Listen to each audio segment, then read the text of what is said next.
So, Alex, I got to say, this is it's sort of a bizarre story. I mean, just insofar as I think we have this sense of at least we have been told by intelligence agencies that there is there is evidence, and they believe that there was broad interference in the 2016 election from Russia through fake accounts on social media and Facebook and whatnot, and sort of like a generic thing. I mean, and fill that out for me in terms of like what we know there.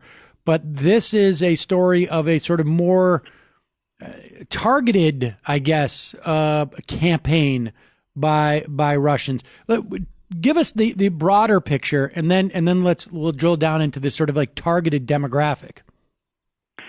Sure. Well, and as you said, the intelligence communities have all basically agreed that Russia and other foreign actors sought to influence the 2016 election by spreading disinformation, by peddling fake news on social media, in order to create divisions within society, and sort of tear at the moral and social fabric of the country. So that's already sort of been a common understanding. What's less talked about is how in some instances it's not broad, it's very specific, that these groups have targeted specific communities and harnessed very deep wells of resentment and history of this country. For example, some of the Russian operatives went after people who were fans of Black Lives Matter pages to create some of this discord.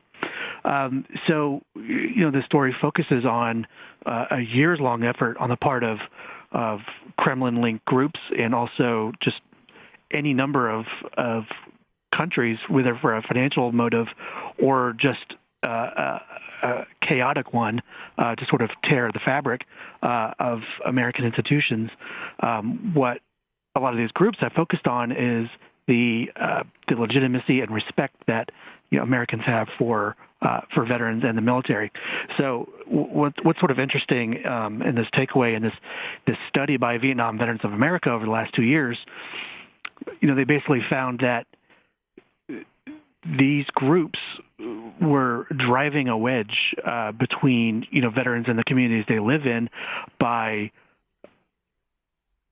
producing Facebook pages and Twitter accounts and Instagram posts that seek to delegitimize assisting refugees, immigrants, championing Trump, because there is this sort of broad cultural understanding and sort of a myth that everyone in the military and all veterans are supporters of conservatives, and specifically right. Trump. So I think what the Russians and other countries were seeing play out naturally on American pages is those things, and they began to mimic attacks on Colin Kaepernick, for instance, and other things. I want to get into the specifics in a bit, but let's. Right. I just want to back up. Like who are like the Vietnam Veterans of America? What kind of organization is this? I mean, how did they get to the point where they started to? I mean, what was their methodology? What instigated this investigation?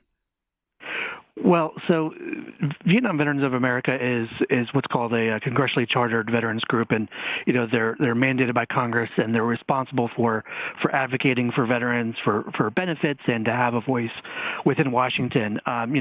They're like other groups in that realm, VFW, American Legion, but they have one guy on their staff, a guy by the name of Christopher Goldsmith. And he's an Army veteran. He's an Iraq veteran, and he joined there because he's been involved in politics for some time now, and he started seeing these fake and kind of divisive memes pop up organically on Facebook and Twitter. He began to take note of it. He was very, some of it was off, some of it was trying to target veterans holistically and also naturally, but then something would be a little off. The language would be weird. Maybe they would spell a word with like a foreign spelling, like, maybe put a U in favorite or something like that. That's, just a little something that denotes that, they're trying to appeal to American veterans, but, they don't sound American at all. So he began to dig a couple of years ago, and once Facebook lashed, I think in 2018, Facebook unveiled tools to show where ads and where posts were coming from on certain pages of certain sizes, and he began to tinker with some of these larger pages, like some of them have names like Vietnam veterans, and he started to notice that they had administrators in everywhere except the United States. Ukraine, Russia, all over Asia, all over Eastern Europe. He documented at least 32 countries where these pages that look like they're operated by Americans for Americans is everything but. So he began to collect these evidence, and he looked at how some of these ecosystems, how the memes moved through them. And one thing I documented in my story is the Internet Research Agency which is a company in Russia, backed by the Kremlin, with very close ties to Putin. That group would create memes, and then they would kind of flow through the internet, and these other companies and these other, fake pages would grab a hold of that content and then use it for themselves. So it's a really kind of intricate thing, and a lot of these pages, aren't tiny or obscure. Some of them are bigger than actual legitimate veterans organizations when it comes to followings. So this isn't a small operation, and it's not a small problem. It's sort of a global phenomenon when it comes to faking these groups and faking a sentiment that American veterans have. Well, did in the course of his investigation, did this Goldsmith find that it was exclusively Russians who were doing this, or was it just sort of like a series of different? Was it always emanating from countries that we consider geopolitical rivals, or was it also other countries where maybe and to the extent that it was other countries? Were the agendas different in terms of, like, one is to sow discontent, the other is to sell, I don't know, coins or T-shirts or something? Yeah, absolutely. So there's sort of like three buckets here, and Russia is just one player. And then you can also contend, if administrators were in Ukraine, how closely tied to Russia are they? It would really depend. So there's three kind of topic areas that they talked about in their report. This is VVA. The first one would be an organization with Russian ties and ties to the Russian government that sought specifically to sow political and social chaos in the country, to erode respect for institutions and respect for others, and to marginalize other communities, and that would fulfill Russia's goals of just destabilizing the American political order. Then there's others that had pretty clear profit motive. So, this is administrators like in Indonesia and Vietnam that pretend to be American veterans so they can sell branded coins and branded T-shirts and mugs and whatever. And Chris described them to me as, a couple of Vietnamese teenagers just hawking this stuff, because if they can create a page that is shareable, they can get a lot of a captive audience to buy some of this, cafe press type stuff. And then the third that they described in their report is, misinformation and collection of data by other means and for other reasons. For example, some with ties to China would want to find people who are either active duty or veterans that they could exploit for any number of reasons, one of which being if they found, if you were an active duty member of a page, and they knew that because of the way you just navigated the internet, they can find out who you are. Maybe you have classified information access, and they can find any number of things to blackmail you for. If you're cheating on your wife because you have Tinder or you have medical bills, that's something that they could use to put the screws on you and give up anything useful. So those are sort of the three buckets. Some of them blur, some of them, and Chris has also put forth the theory that Russians and other state actors try to sell and brand things as a smokescreen for other purposes. Maybe an investigator from the FBI would say, well, they're just screwing around trying to sell cups, but maybe they're not. So those are the three kind of subgroups. You outlined for us that in addition to what we hear, broadly in the media, that our social media has been targeted in part by Russians, but frankly across the globe. And I presume on some level, America does this as well. We are living in a, we certainly, I think, America has certainly engaged in attempting to influence other governments, and in Iran in the 50s, and whether it's Chile in the 70s, or countless other countries around the world. Obviously, we have influenced who sits in the government. The CIA has orchestrated coups or whatnot, and I imagine we also have propaganda. And it comes both directions from around the world. I think we're living in a slightly different era insofar as the ability of governments, ours on foreign governments and foreign governments on ours, to influence the population directly through social media. Obviously, ours is more susceptible because of the nature of our government's restrictions on social media. And we have the story you write about three essential buckets of targeting of veteran groups in this country. And now let me ask you this before we go as to the response that the Trump administration has given to these groups.